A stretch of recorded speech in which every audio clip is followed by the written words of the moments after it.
10h08, on se retrouve sur TV Finance en compagnie de Laurent Albi, qui est responsable de Day Trader Live chez Day by Day. Bonjour Laurent. Bonjour Aziz, bonjour Antoine. Bonjour Laurent. Alors, on va parler de différentes choses ce matin, différentes classes d'actifs. On va commencer par parler devises et une devise plutôt exotique, si je puis dire, avec la paire AUD Yen.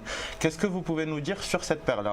Alors, la première chose que j'aimerais partager avec vous ce matin, c'est que je n'ai pas de très forte conviction. On est sur des marchés qui sont un petit peu fous. Sur le S&P, on a récupéré en 2 jours ce qu'on avait perdu en 7 séances. Autrement dit, on a des marchés qui sont sans direction et je me garderais bien, par exemple en swing trading, de jouer la continuation de la hausse sur le S&P. Donc on est un petit peu comme ça au milieu du gué et c'est pour ça que j'ai pas de conviction forte à vous proposer ce matin. Alors, l'Aussie Yen, c'est le dollar australien contre la devise nippone. C'est une paire qui est très traitée parce qu'elle a symbolisé pendant de très nombreuses années le carry trade. Autrement dit, quand les investisseurs ou quand les opérateurs de marché étaient confiants dans le cycle économique et qu'ils anticipaient de la croissance, ils shortaient le yen et avec le produit de cette vente. Et le différentiel de taux d'intérêt entre les banques centrales. Exactement. Voilà, donc l'Aussie Yen, c'est en général une monnaie, plutôt un cross, qui s'apprécie quand les opérateurs sont d'une certaine façon bullish sur les marchés. Et c'est un cross qui baisse quand l'aversion au risque revient. Alors, vous le voyez à l'écran depuis la mi-novembre. On a donc une parité qui baisse et qui, à mon sens, n'a peut-être pas donné tout son potentiel baissier. Alors pourquoi ? La première chose, c'est que vous voyez qu'on a eu une très forte impulsion baissière à partir du début du mois de décembre, qu'on a touché un niveau de support à 95,29 et puis qu'on est en train de faire un petit rallye de contre-tendance qui est peut-être en train de se terminer puisqu'on a visiblement une mèche haute ce matin, un corps de bougie qui rétrécit, donc 3 journées de reprise et puis on pourrait tout à fait se remettre dans le mouvement de court terme. Donc là, Laurent, vous anticipez un retour de la baisse sur la paire Aussie Yen? Dans la mesure où on a un S&P, c'est pour ça que j'ai commencé mon discours avec le S&P, dans la mesure où on a un S&P qui est de nouveau sur un sommet et qui pourrait tout à fait consolider maintenant, parce que je ne suis pas convaincu que le S&P va continuer de monter dans les jours prochains. Pourtant, Laurent, on a vu que le discours de la Fed avait radicalement changé l'humeur des investisseurs et que depuis, on ne fait que monter. Oui, c'est vrai. Et c'est parce que je suis un petit peu dans l'incompréhension d'abord je ne comprends pas pourquoi on est monté si vite peut-être. Oui, voilà. C'est la rapidité de la progression. On est monté très très vite, très très haut. Et par conséquent, moi j'ai plutôt le sentiment maintenant que les opérateurs vont prendre leur profit. J'ai plutôt le sentiment qu'ils vont digérer ce qu'a dit la Fed pour essayer de comprendre si c'est pertinent ou pas de se repositionner sur les marchés à l'achat. Mais je ne pense pas qu'ils vont le faire avant le début de l'année prochaine. Je pense que c'est plutôt en début 2015 qu'il peut y avoir à nouveau un appétit. Oui. D'accord. Et il faut savoir également que le yen est une devise refuge. Donc si les marchés baissent, généralement le yen progresse, ce qui serait dans votre sens, Laurent, finalement. Oui, alors, le problème, c'est que le yen est faible et le dollar australien est également... Oui, alors, ouais. Bon, alors c'est pour ça que j'ai pas beaucoup de conviction, c'est pour ça que je suis pas, comme d'habitude, très enthousiaste sur cette proposition. Mais en tout cas, on voit un courant de court terme qui est clairement baissier. On voit 3 séances qui montrent qu'il y a une petite respiration, mais je considère que c'est une respiration et rien de plus. Par conséquent, on pourrait mettre un stop sur 98,40, le premier niveau de résistance, et rentrer... alors, soit on rentre tout de suite, soit je recommanderais plutôt d'attendre la fin de la journée pour voir si cette bougie qui a une longue mèche et un petit corps va se terminer avec cette mèche et ce corps, ou si au contraire on va avoir une une bougie avec un très long corps étiré, dans ce cas-là, ça invaliderait bien évidemment mon scénario. Mais on pourrait viser 95-29, oui, dans un premier temps, et peut-être plus bas. Premier objectif. Parce qu'on voit bien que l'Ozyen est en train de corriger presque intégralement l'intégralité de l'impulsion haussière qui précède. Donc voilà, donc il y a du sens quand même si c'est plus à qui sera la plus faible. Hein.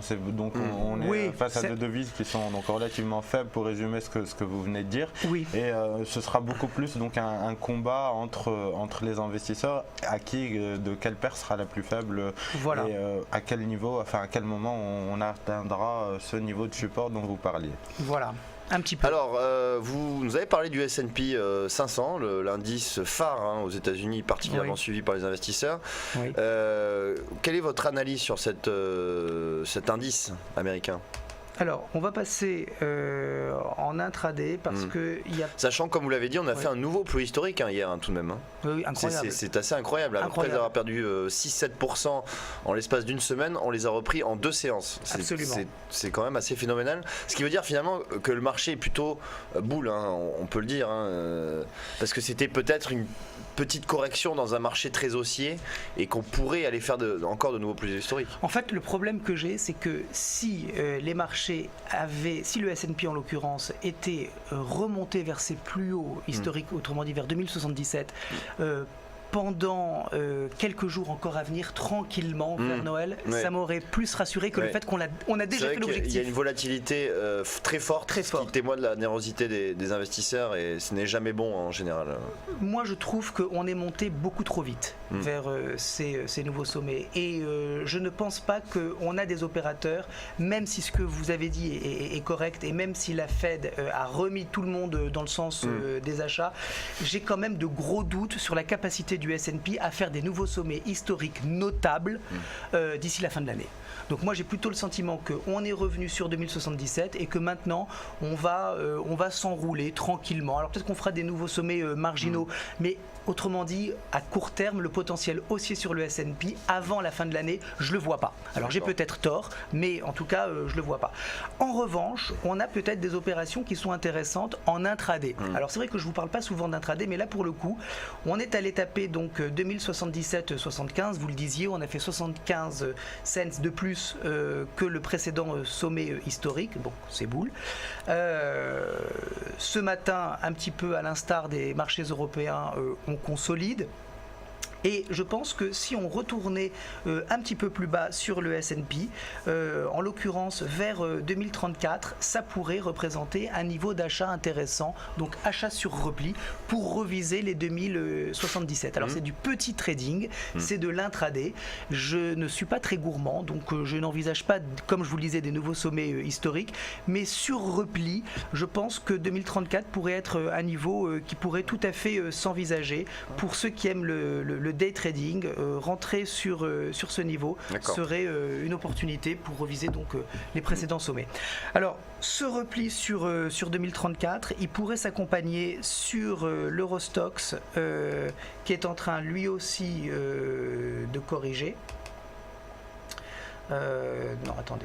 Voilà. Donc sur l'Eurostoxx, on voit qu'il y a une petite respiration de marché ce matin, ce qui est normal avec cette progression très forte. Tout à fait. Donc, alors, on corrige un petit peu. Oui. Exactement, donc il y a une respiration de marché, et si on retournait sur 3132 sur l'Eurostoxx, ce niveau de support numéro 2, je pense que le support 1 à 3161 est beaucoup trop proche, mais si on retournait à 3132 sur l'Eurostoxx et sur le S&P sur le niveau précédent, donc à 2024, je pense qu'il y aurait une possibilité de rentrer pour quelques heures.